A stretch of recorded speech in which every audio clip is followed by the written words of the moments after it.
Hello, everyone. Welcome back to Dirty Martini. I hope you're doing well, and I hope you're having an amazing day. As you guys can tell, today we have quite a different scenery from the ones we have experienced up until now. And yes, I am back in the Netherlands. I am sitting on the floor and I'm recording against my door and my wall, sitting by the door frame, which is poking me in my lower back. But that's okay because I feel like I figured out when I was in Bulgaria and I had to set up my camera.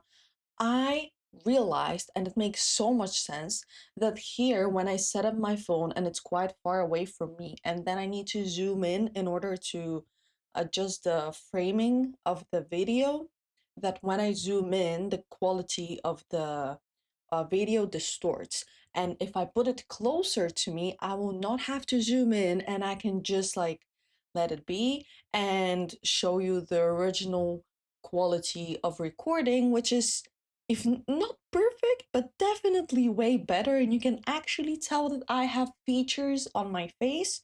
So now I am experimenting with this setup. But the problem with this setup is that for my birthday, I got two things which are supposed to be props for the podcast. I feel like for my birthday, a lot of the things that people gave me or made me were Dirty Martini related, which made me feel so incredibly nice because I hate receiving gifts. But stuff for Dirty Martini as decoration, as like a signifying moment of it being a collective endeavor rather than just it being me, make me feel good. So I just want to show them to you because I know my friend and my godmother are watching and they're waiting for me to display them. And until I figure it out, because I don't want to just display them here, because here is where my hanger is, and usually this is covered in jackets and coats, and I don't want the things I'm going to show you to just be hidden by them and be visible once a week for an hour. I want to display them at all times, but maybe for that, I need to buy a tripod to put on my bed so that I can still record from my bed and show you those. But without further ado, I'll stop edging you and I'll just show you. First, this is the thing that my godmother made herself. She painted it herself. She's been painting her entire life. And we were talking about, because I write and she likes my writing and she paints and I love her painting. So we were talking about like doing something collaborative, for me writing something for her and me commissioning a painting for Dirty Martini. And because she's the type of person who's like, no, I will never take money from you. What are you talking about? So now she gave it to me as a birthday gift so that I cannot commission her and I know what you were doing. But I just want you to look at this. This is absolutely stunning. And I'm so incredibly in love with this. And imagine it just like sitting over here. This is such a statement piece. And I I'm in awe. I absolutely love it. It has so much character. It's so her, but at the same time so me. And I love it. I imagine that one day when I have my own house, or my own apartment, or my own room. I don't know how this economy is going. We all know how the economy is going, guys. And basically, I hope to have like a little corner that's just going to be podcast related stuff. And I'm just going to display this for everyone to see who comes to my house because this deserves to be displayed. Wait, this deserves to be displayed in the Louvre. And I'm in love with it. And to my godmother, thank you so incredibly. Just guys, pay attention to how she drew like the martini and the glass and the olives. Oh my gosh. I love it. I absolutely love it. And then the other statement piece that my friend got me was this poster. I find this so like, I don't want to curse. I want to stop cursing on Dirty Martini, but this deserves it. This is so incredibly cunty and it's so stylish, at the same time so me. Look at her. Look at her. Oh no, the thing fell. That's okay.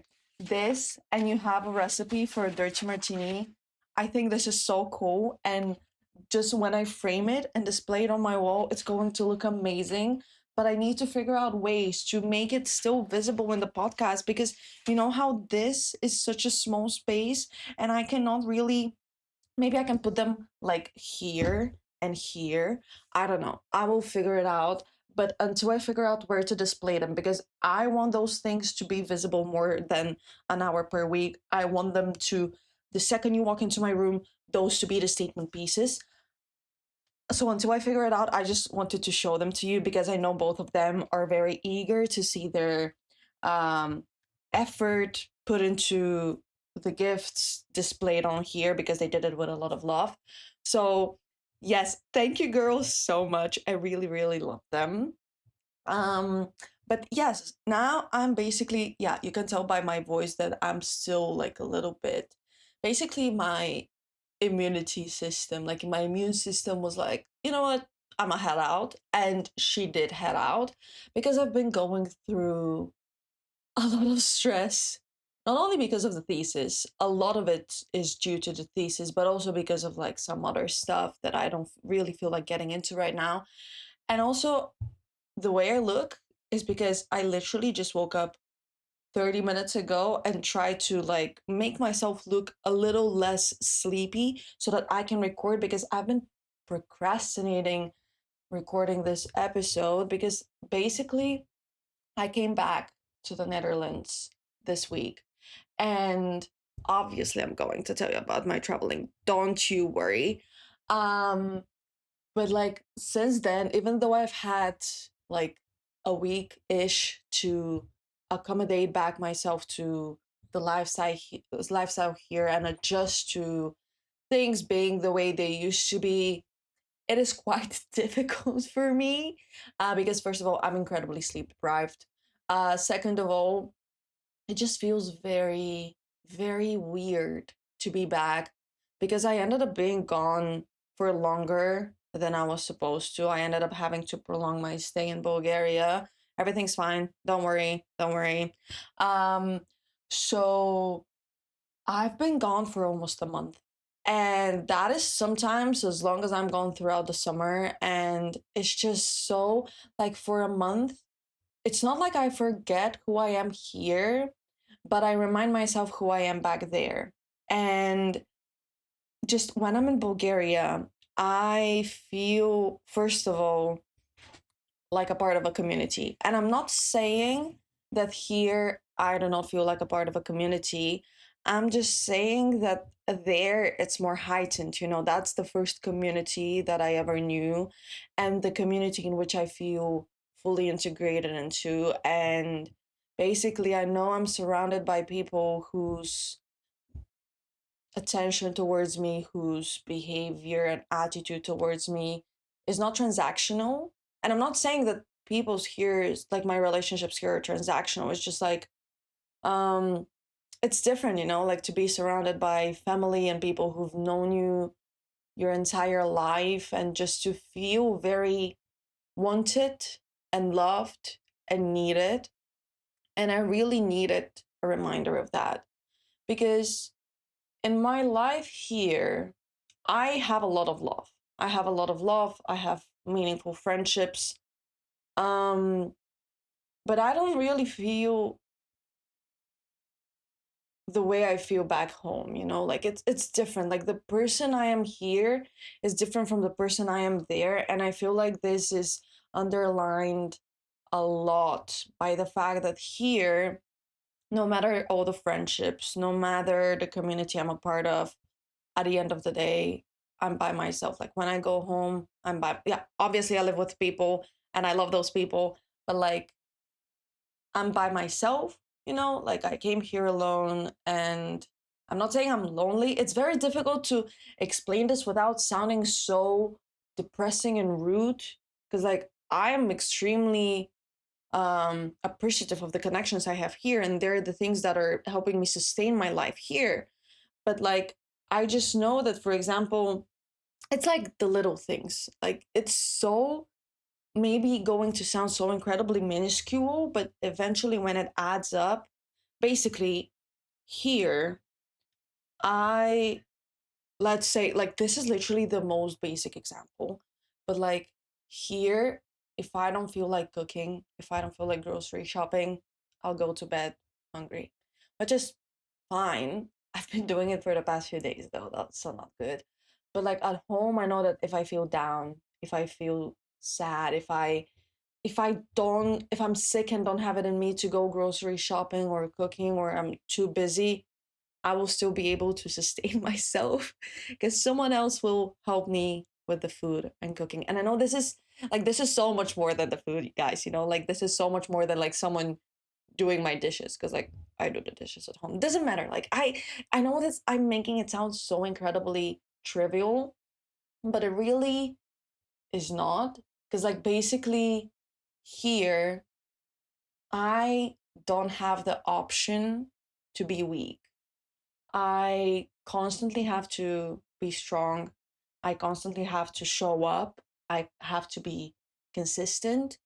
And if life throws something at me, I just need to deal with it as an afterthought, because at the same time, I need to simultaneously just sustain my livelihood.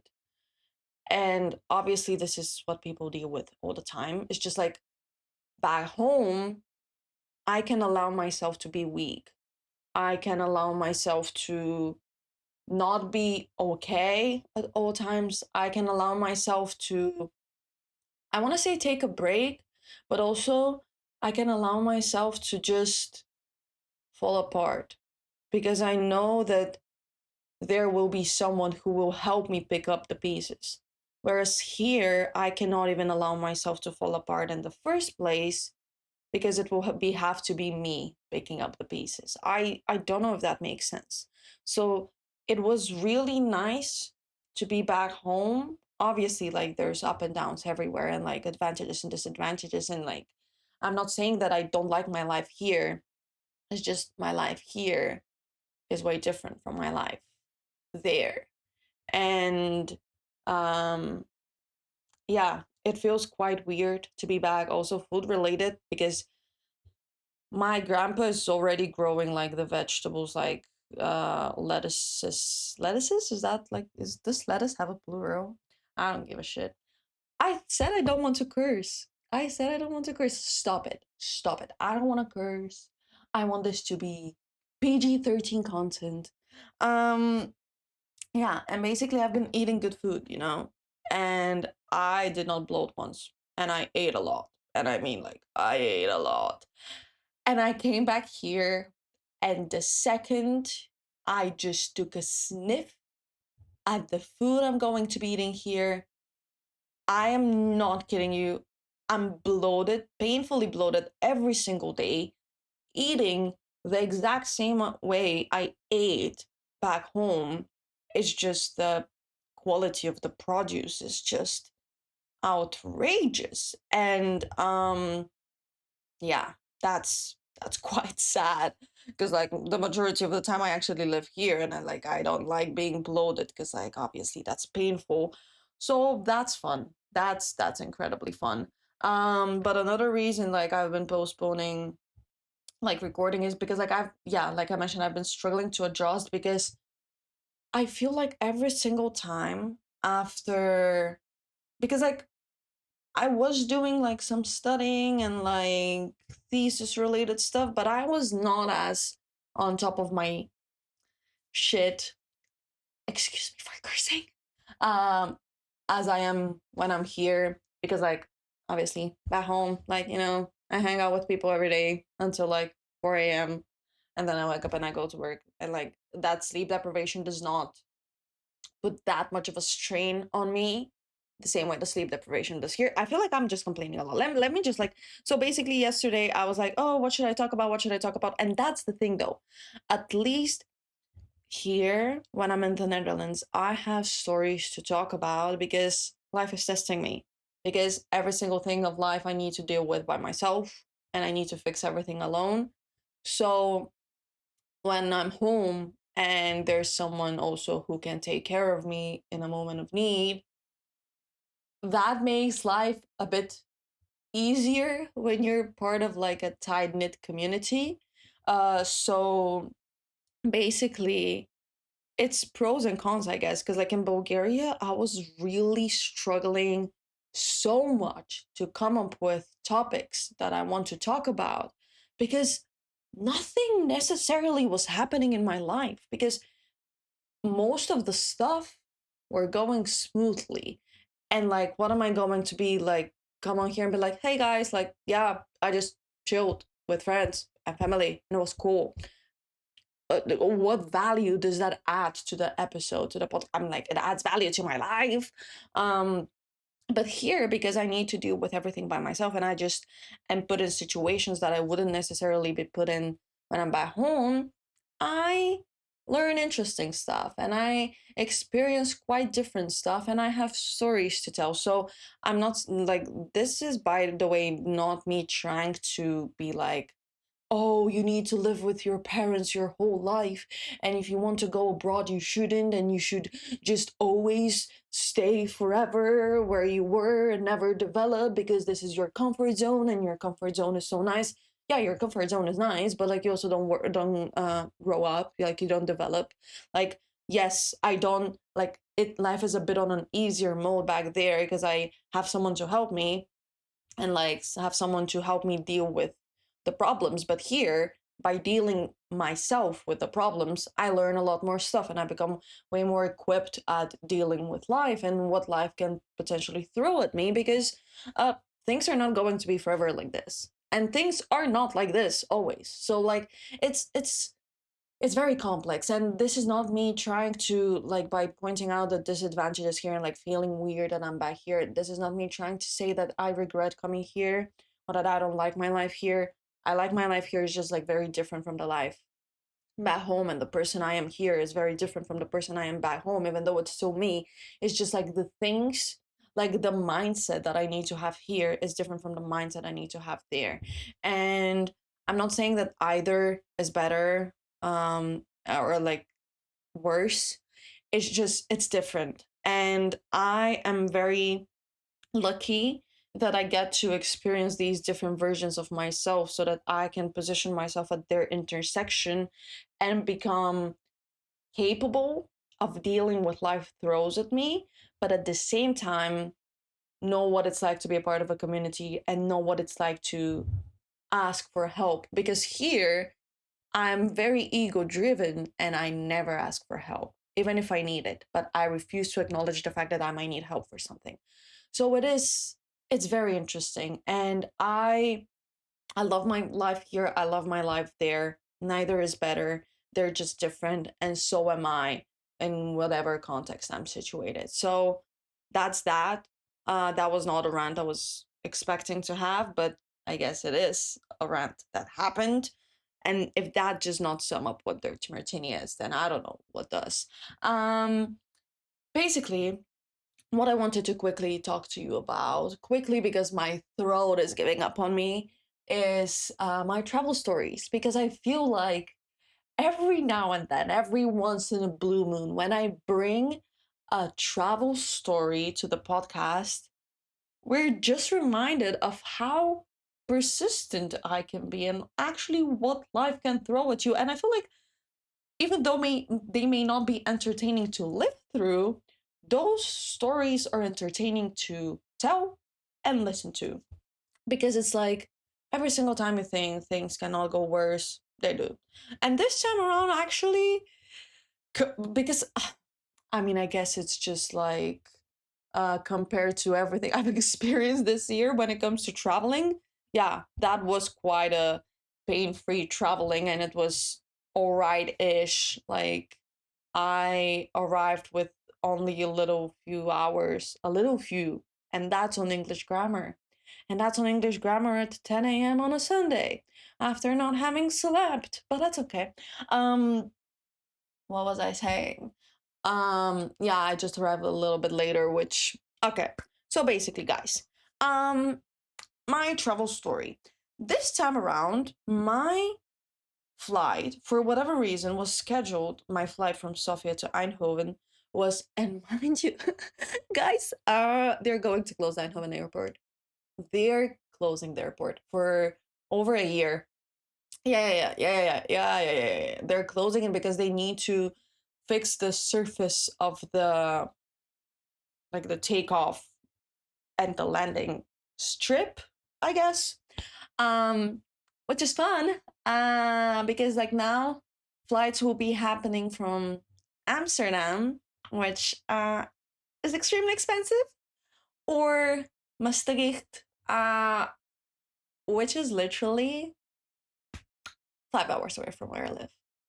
And that's fun, especially like imagine if I have like a morning flight.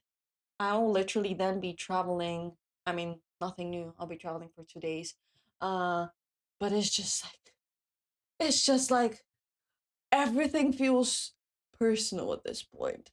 I'm not trying to position myself as a victim and play the victim card, but Jesus Christ, couldn't you like close down the airport after I graduate and like figure out which country I want to be in? Because like, what are we talking about? What are we talking about? Like Amsterdam? Better pull through with like somewhat of more affordable um ticket prices. Cause like Jesus, flying has become so expensive, which it should be, don't get me wrong, this is an extremely polluting industry and mode of transportation. It should be like you should pay for what you inflict on earth, but just like the immediate jumps because of, wars, are quite mind-boggling. But at the same time, I saw someone say online, and I was really, because like obviously when I was back home and I was having to like like load up my car, is that what you say, like put fuel in my car, and I was having to pay every other day like more and more money, because I had quite a few trips somewhere like here and there. um and it was becoming progressively more expensive. And like, don't get me wrong, I know that driving a car is a luxury, and like this is not something you have to do, it's something like you choose to do. And then like I was like, oh my god, Jesus Christ, like this is really going to affect my budget, and like how am I going to manage? And then I was on Instagram, and someone said how lucky we are to pay for this war in terms of gas prices rather than to pay for them with our lives. And that was such a wait, like I'm so incredibly privileged because yes, I will pay like a euro more per liter, but like my life is not an immediate threat and it's not in danger per se. Like, it's when you shift your perspective, you actually realize that the things you perceive yourself to be threatening you and like turning you into like a victim actually are extreme privileges. Because like, yeah, sure, will I have to pay 50 euros more in fuel this month than I did last month? Sure. But like, there's people who are paying for this war with their lives. And that's just like, take a step back and like count your blessings, because like you actually sometimes forget how blessed you are. um Anyways, basically, I was traveling from Sofia to Eindhoven, and like this was one of the first, if not the first time, that my flight was in a reasonable hour. It was like at noon, which sounded perfect because I was like, oh my god, that means that I can leave at like 7ish and arrive in Sofia around like 9:30, 10. That's going to give me like 2 hours at the airport. That should be more than enough because I don't travel with checked in luggage. I just have a carry-on, so that should be fine. And then I remember that like this means that I'm extremely dependent on public transport. And public transport is a beautiful thing. It's a very beautiful thing. But in times like these, it can be very restrictive, and your dependency on it really shoots you in the leg. Because like now, because there wasn't a bus suitable for me to take early, like at a reasonable hour in the morning, I had to take a bus at 4 a.m. And sit at the airport for 4.5 hours. But hey, at least I studied, and that was chill.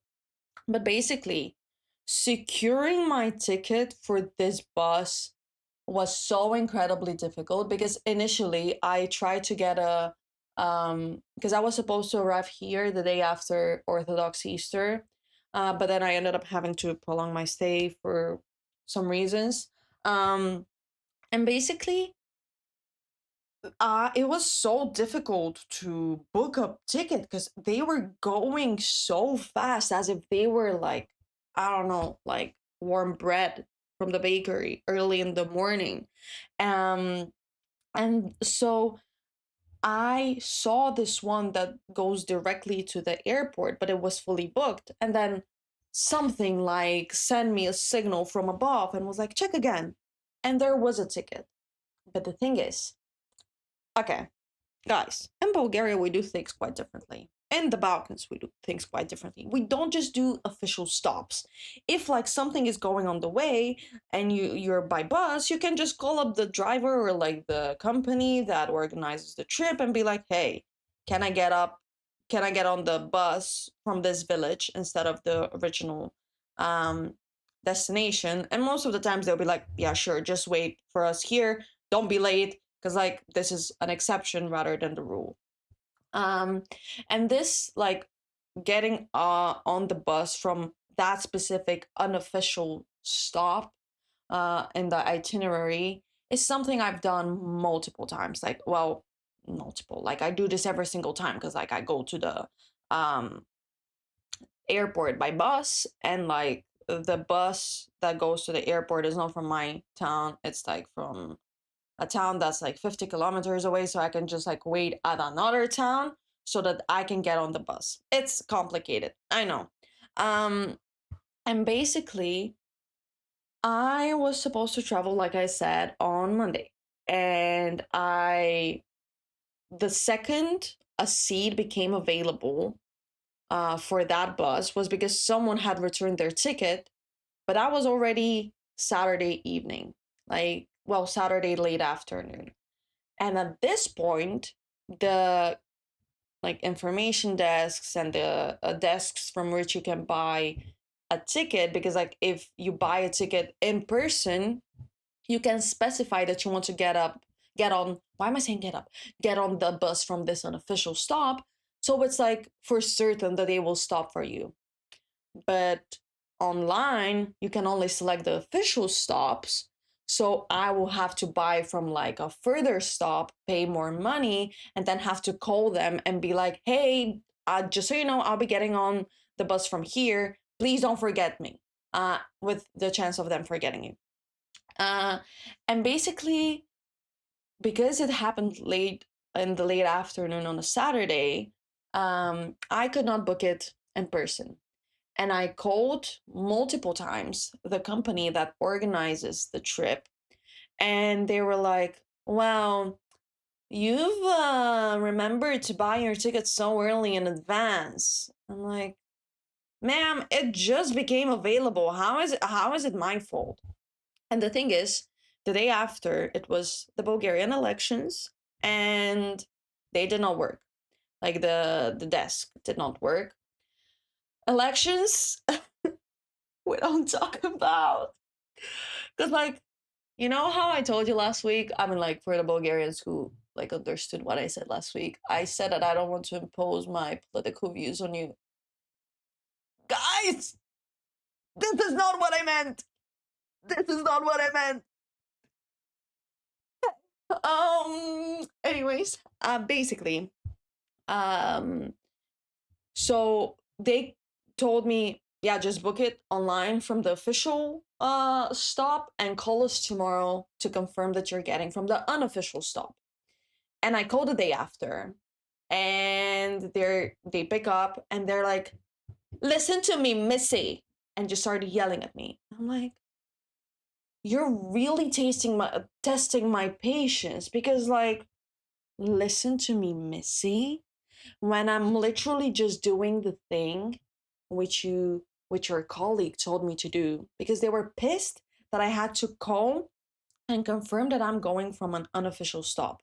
But the thing is, because from the official stop they didn't pick up, I had to call like 3 stops ago because like there's multiple official stops, guys. So I'll talk like in towns because like those are not my towns. So like I don't care like you knowing whatever.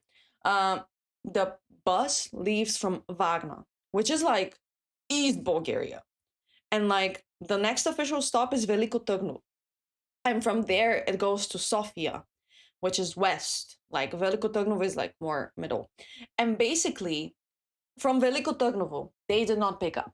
From Sofia they did not pick up. I called 3 different phone numbers from Sofia. I called 2 different phone numbers in Veliko Târgu, and only in Vagna did they pick up, and they were like, "Listen to me, Missy. What? What have I done? What have I done?" And then they were like, "You need to call.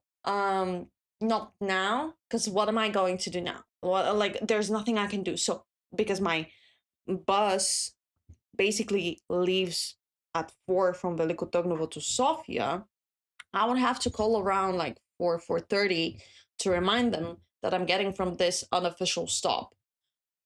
And basically, they were like, yeah, just call us. Like, it's going to be 4 a.m. And there's no like line, like, there won't be any hold up, there won't be any lines. So, like, we'll just pick up immediately and you can just go. So, I call at 4 a.m. and I'm on hold. And mind you, at 4:20, I need to leave from my place to for my mom to drive me to that unofficial stop so that I can be there on time.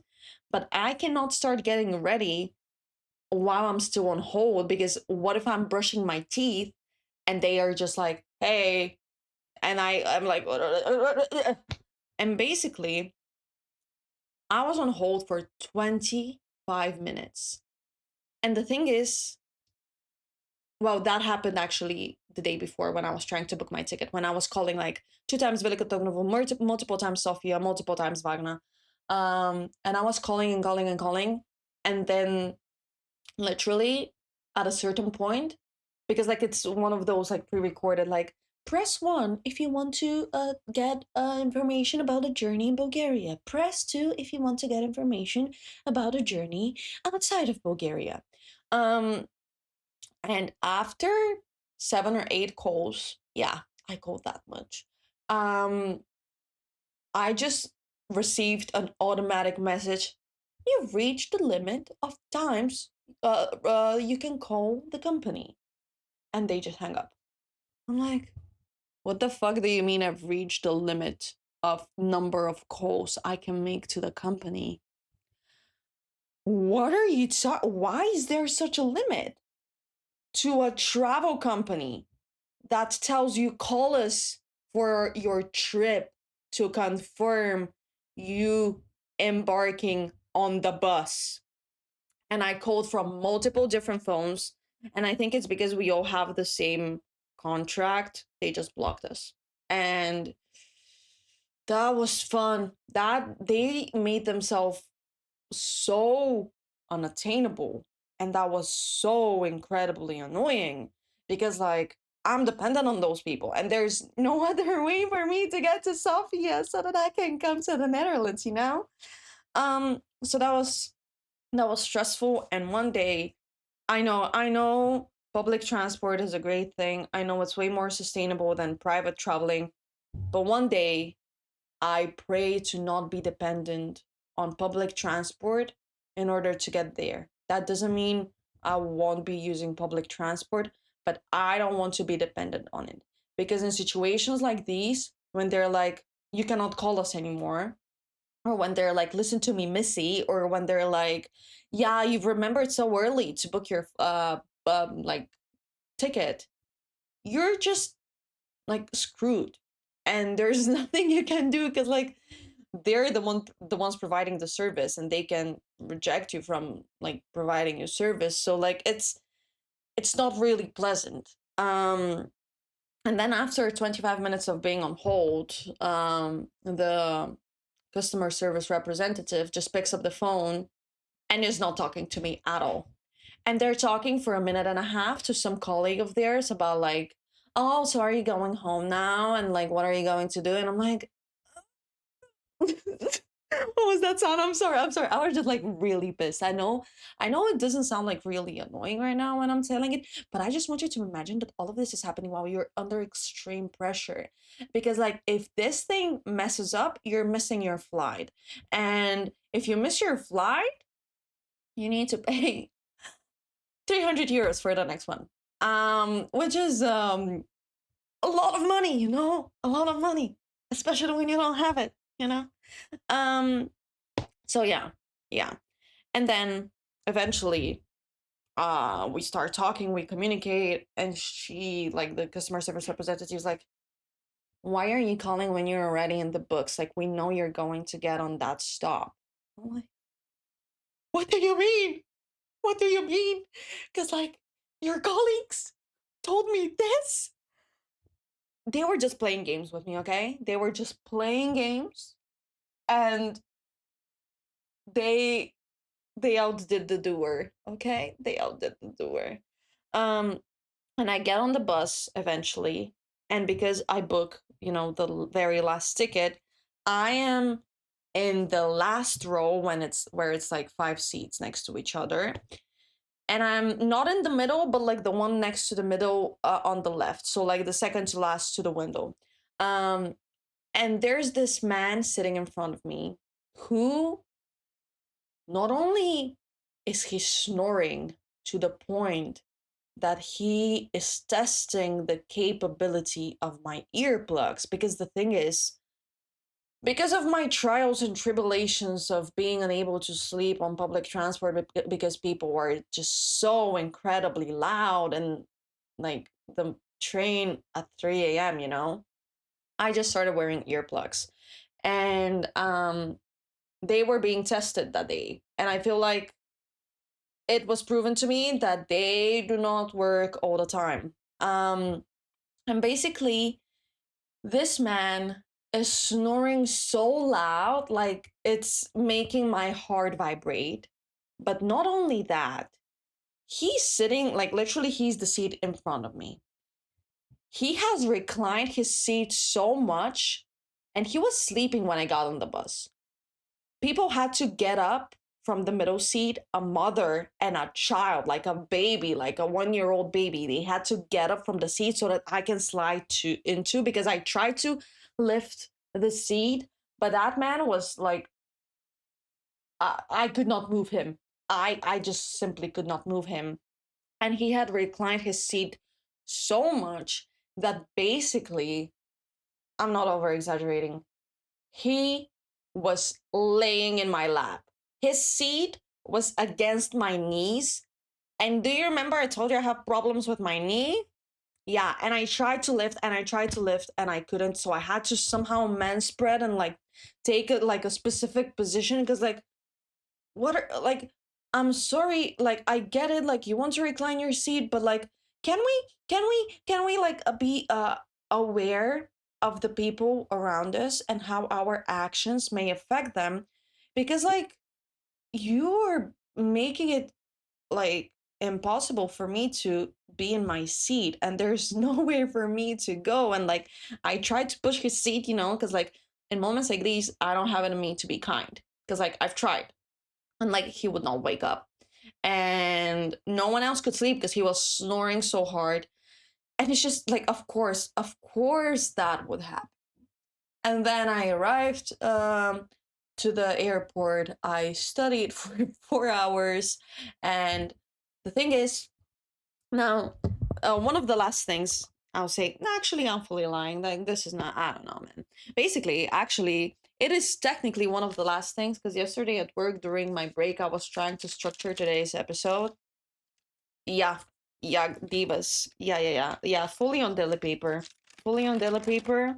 Um, and this, I love structuring the episodes because it makes my train of thought way more clear and straightforward. And I'm not just like, like obviously I'm not writing script. This is like a like keywords. Why am I showing it to you? Like so that you can whatever. So yeah, this makes it easier for me. And now I feel like when I have already thought about it before, it's making my editing life much, much easier. Basically, when I arrive at the airport, like I mentioned like a few minutes ago, I have a carry-on when I travel. Like this time when I traveled. Normally I just travel with a backpack, but because I was staying for a long time, I booked a carry-on. Doesn't matter. Doesn't matter. Um and to the people who are listening to this or watching this and have traveled with low cost companies like Ryanair and Wizz Air, is it me or have they decreased the size of the allowed carry on board, like the in the overhead compartment? Because when you buy carry-on suitcases, they're standard sizing. And it's standard sizing for all air companies because companies, well, not all of them have the same sizing, but like, they do like accommodate like the suitcase I have is accommodates like different air companies. And basically, I feel like when I first moved here, because my suitcase, like imagine a suitcase, like it opens like this, but in the middle of the two compartments is like a zipper, which when you open, a widening compartment opens and it adds 3 centimeters to your luggage. And I used to be able to travel with that when I first moved here 5 years ago. That was my all the time carry on suitcase. And that was always fine. I've never had any problems. And it was last no 2 years ago maybe when I was traveling once with Ryanair, because like I don't normally travel with Ryanair because I find like they're not that much cheaper always, but from Wizz Air, and like they're just the time slots don't really suit my needs. But in the few times when I have traveled with Ryanair, um the last one, they made a really big deal out of me having wide no like it was so not the last time, but like the time before, they had made a deal out of me having my widening compartment open, so I had to put on a few clothes. And the next time I did not have the widening compartment open, and they still would not let me board the plane, to the point that I again had to shove clothes down my. And the thing is, I vacuum seal my clothes. So if I vacuum seal it and they're like, no, it's too big, I cannot open it because, like, if I open it, it's going to become bigger.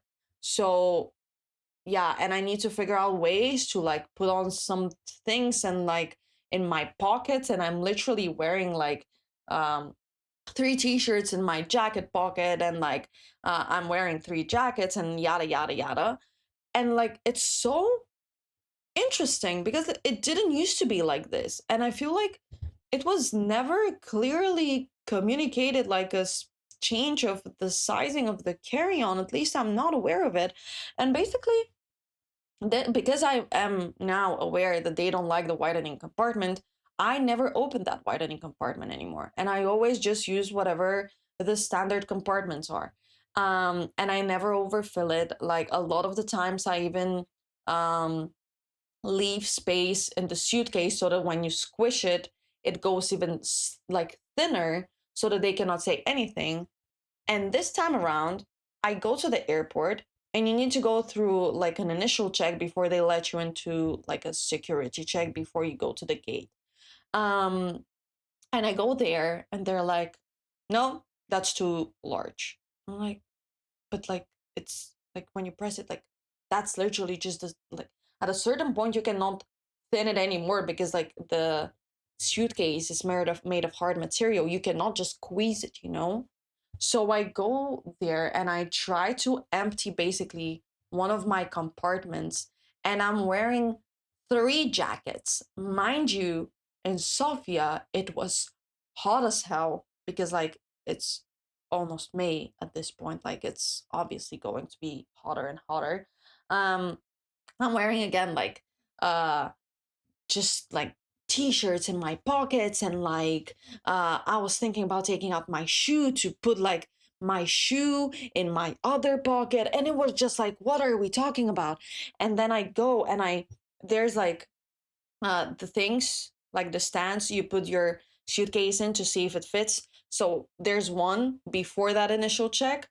So I just put it, because like I didn't want to hold the line, so I just moved, obviously, and I went to that initial check, and I just went to the lady that had stopped me before, and I was like, hey, can you please check, like, to see that my suitcase fits, because like I'm not supposed to lift heavy, so like, can you just like take a look so that when I come here I can just like go? And she's like, oh, but like I never said to you that like it's not okay. I'm like, babe, you literally did. You literally told me you're not allowed to continue further.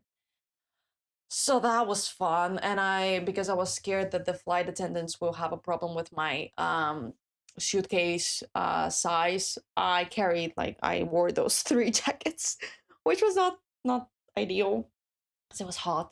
And I had a middle seat, but then the person who was supposed to be in the window seat never showed up. So I mean, I hope they're okay. But like, I could go to the window seat and sleep, which was amazing. And then when I land in Eindhoven, I am rushing, like rushing to get to the train station so that I can catch my train, because like I arrived at a somewhat reasonable hour, and I just did not want to, delay my traveling further, because yeah, why would I?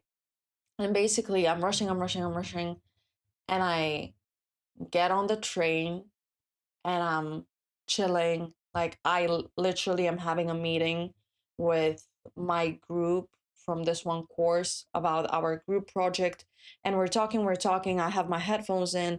I'm not paying attention to what's happening, because like I'm already on the train. My next change is like in an hour and a half. Why would I be worried? Like, things are going okay. And then um my meeting ends, and the person who was sitting opposite of me, he just taps me and he's like, did you hear what they said over the intercom? I'm like, oh no, sorry, I was not paying attention.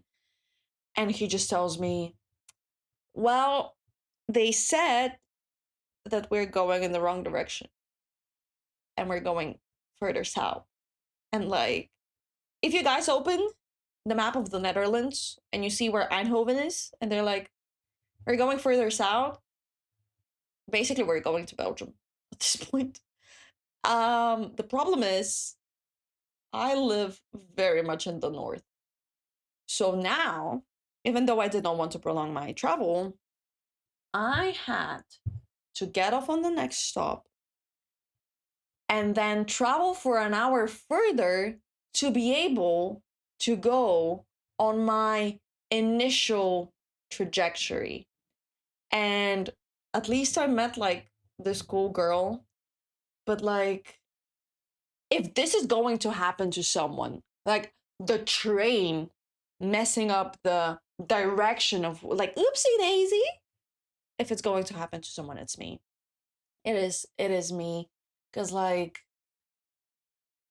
I genuinely am starting to believe that I need to go and get some holy water sprinkled on me before I travel, because at this point everything is in the hands of God, because everything just gets so like like how can a train mess up the direction, my guy? Like, every single time you think NS cannot disappoint you further, you would be surprised.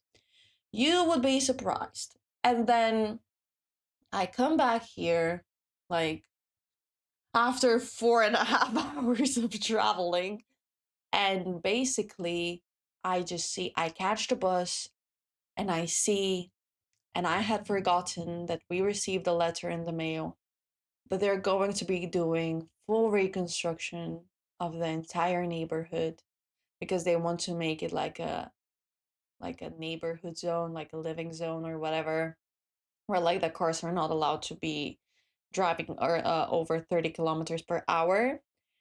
And that means like drilling for a year. And I think that's incredibly fun.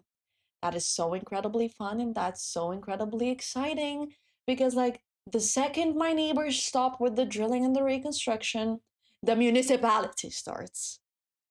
And life is quite exciting, yeah. But even though it may feel a little bit weird to be back, I'm somewhat happy to be back. Like, I'm not happy to be writing my thesis. Guys, please, I'm begging you, begging you, begging you, begging you, begging you. I'm begging, begging you. Fill out my survey. So the thing is, I need 350 respondents, and I got to 300, but half of those are invalid because half of those started the survey and never finished it.